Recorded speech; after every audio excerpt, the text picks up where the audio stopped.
Buenas tardes. El día de hoy vamos a hablar sobre la materia orgánica en el suelo. Los integrantes del grupo, nuestro código grupal es el número 5. Vamos a hablar en primer lugar sobre el humus y su composición. Para ello vamos a ver qué es el humus. Pues el humus es toda materia orgánica no viviente transformada por la biomasa, es decir, por procesos naturales de la tierra y también por microorganismos vivos, como lo son bacterias y otros organismos vivos como los hongos y algunos insectos.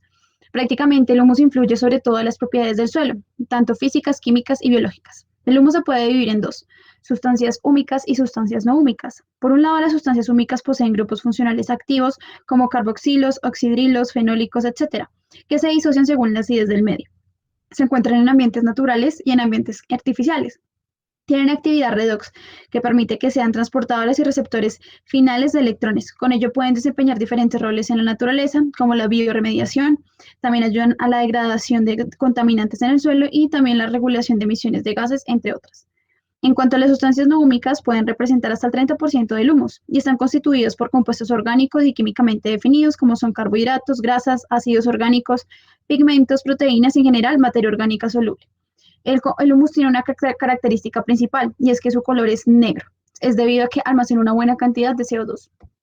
En cuanto a la composición, vemos que mayormente pues tiene lo que son ácidos húmicos, ácidos fúlbicos y huminas. Entonces vamos a ver cómo se distribuye esto. Entonces vamos a ver primero el humus viejo o antiguo, donde se encuentra la mayor cantidad de ácidos húmicos y huminas.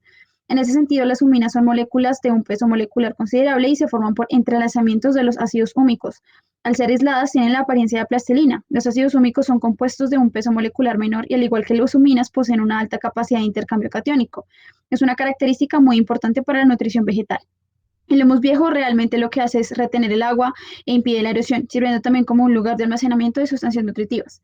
En cuanto al humus joven, podemos encontrar que tiene más ácidos fúlbicos y ácidos húmicos.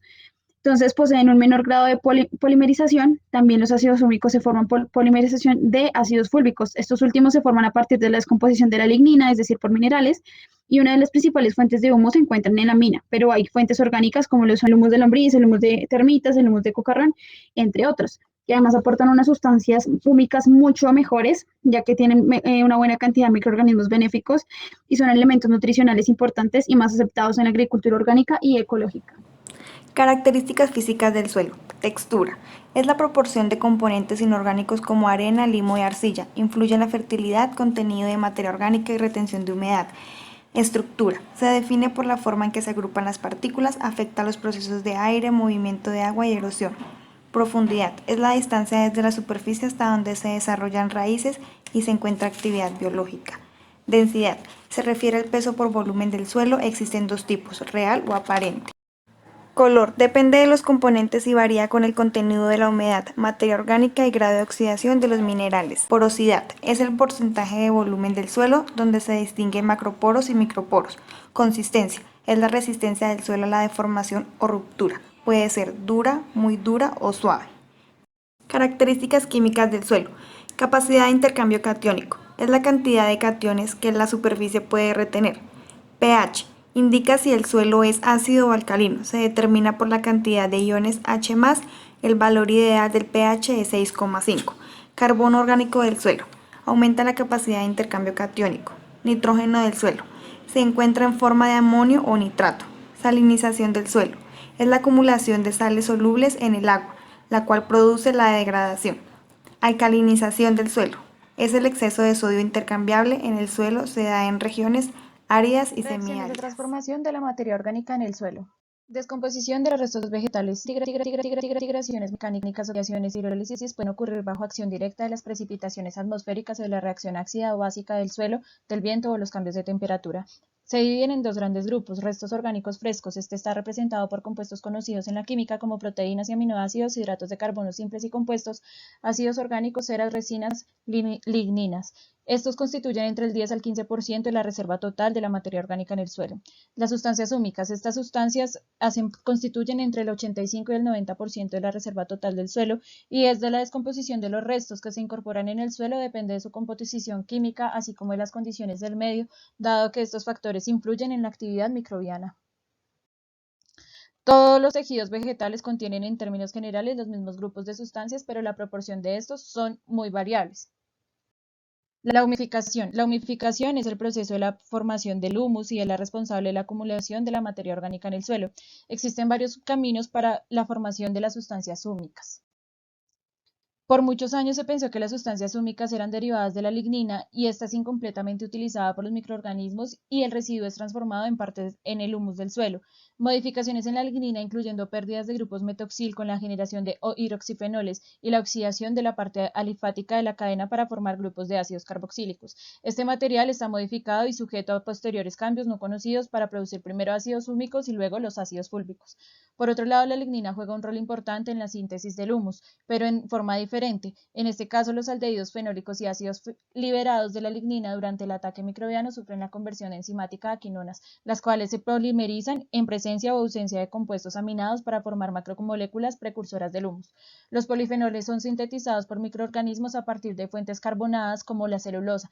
Estos entonces son oxidados enzimáticamente a quinonas y convertidos en sustancias húmicas. Por último, las anteriores forman la base de la ahora popular teoría de los polifenoles.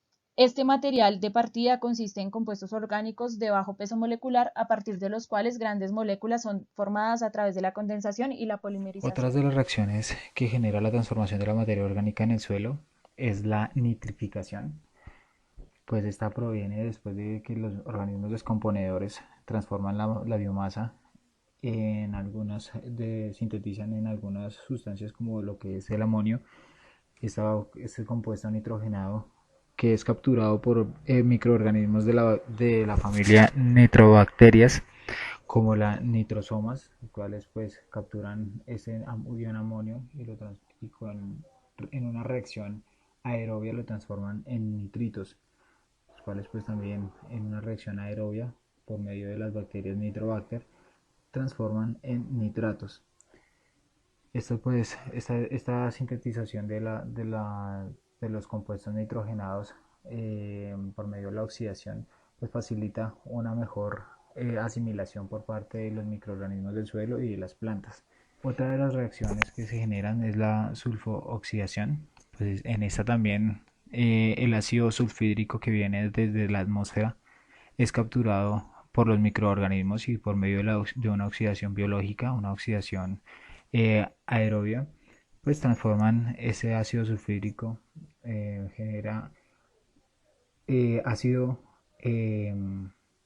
ácido elemental que por medio después de una oxidación biológica también por algunos microorganismos genera los sulfatos, de los cuales pues ya también son más asimilables para la planta y los microorganismos.